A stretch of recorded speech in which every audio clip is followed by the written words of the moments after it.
LAC पर तनाव के बीच working mechanism for consultation and coordination यानी डब्ल्यूएमसीसी की आज बैठक होगी। बैठक का मकसद सीमा पर जारी गतिरोध को कम करना है।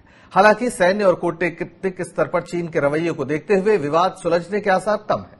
मई में दोनों तरफ के सैनिकों के बीच हुई झड़प के बाद डब्ल्यूएमसीसी की यह चौथी बैठक होगी।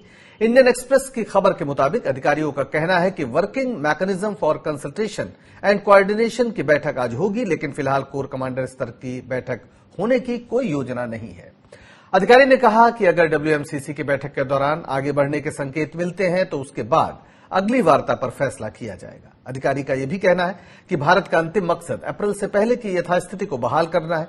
अधिकारी ने कहा कि किसी भी प्रक्रिया में दोनों पक्षों को जमीनी हकीकत को पहचानना होगा।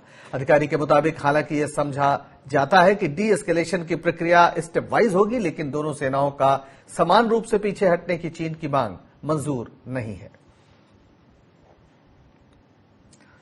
तो चीन की सीमा पर गतिरोध लगातार बना हुआ है। भारत की जमीन पर बड़े हिस्से पर चीन बैठा हुआ है। ये अब रक्षा मंत्रालय ने भी मान लिया है। ये केवल कांग्रेस के पूर्व अध्यक्ष राहुल गांधी का आरोप नहीं है, या तमाम मीडिया रिपोर्ट्स का आरोप नहीं है। सैटेलाइट इमेजेस जो आई हैं वो सब ये बताती हैं कि भारत की सीमा के अंदर चीन के सैनिक बड़ी तादाद में बैठे हुए हैं। कहीं 10 किलोमीटर, कहीं 8 किलोमीटर, कहीं 18 किलोमीटर।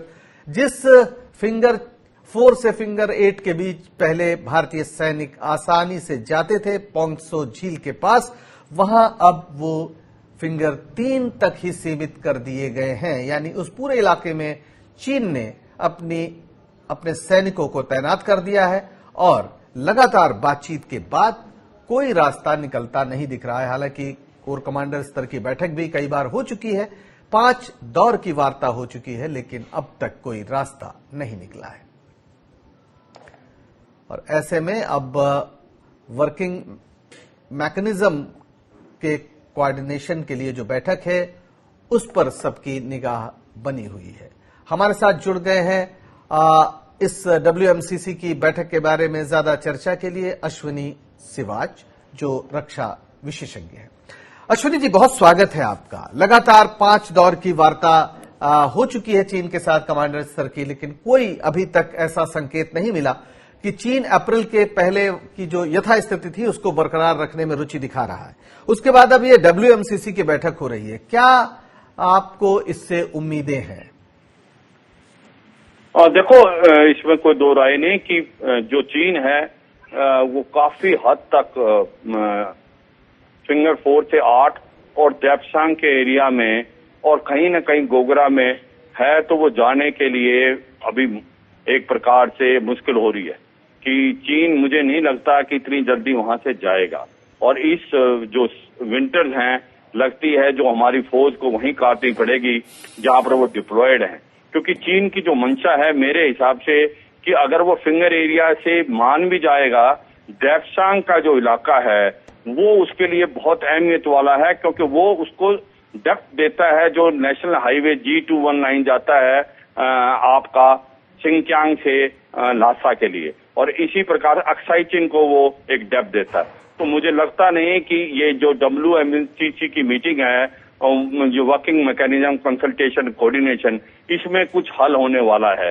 ये जब तक आप पॉलिटिकल लेवल पे इसको रेज नहीं करेंगे, डिप्लोमेटिक लेवल पे, हाई एनएसए लेवल पे, तब तक इसके ऊपर कुछ होना बड़ा मुश्किल लग रहा है मुझे। बिकॉज चीन ने जिस प्रकार से 2 कदम आगे और 1 कदम पीछे वाली जो पॉलिसी है, वो एक बड़ी मुश्किल वाली पॉलिसी है। और भारत को समझना पड़ेगा कि भारत को ये समझना पड़ेगा जो चीन है उसकी मंशा कुछ और है, और ये आपको बातों में लगा के रखेगा और आप अपनी तैयारी कर रहा है। और दूसरा एक सबसे इम्पोर्टेंट चीज है कि हर आदमी सोच रहा है कि पेंगेंगसो से पीछे चले जाएंगे या देप्सांग से।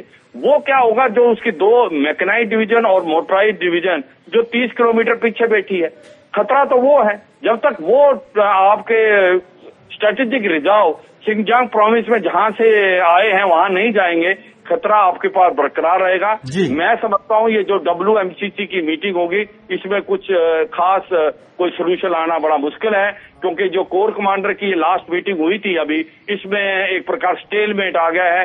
चीन जो बातचीत हम कह रहे हैं कि आप अप्रैल 2020 की स्थिति पे जाएं, ये मानने के लिए तैयार नहीं है और वो नई शर्तें रखता है, तो मुझे नहीं लगता कि इतनी जल्दी ये मैटर रिजॉल्व होने वाला है। जी, आपका बहुत शुक्रिया अश्विनी जी। आपने बहुत गंभीर सवाल उठाया कि पॉलिटिकल विल दिखानी पड़ेगी और वहां पर फिलहाल कुछ होता नजर नहीं आ रहा। आपका बहुत शुक्रिया।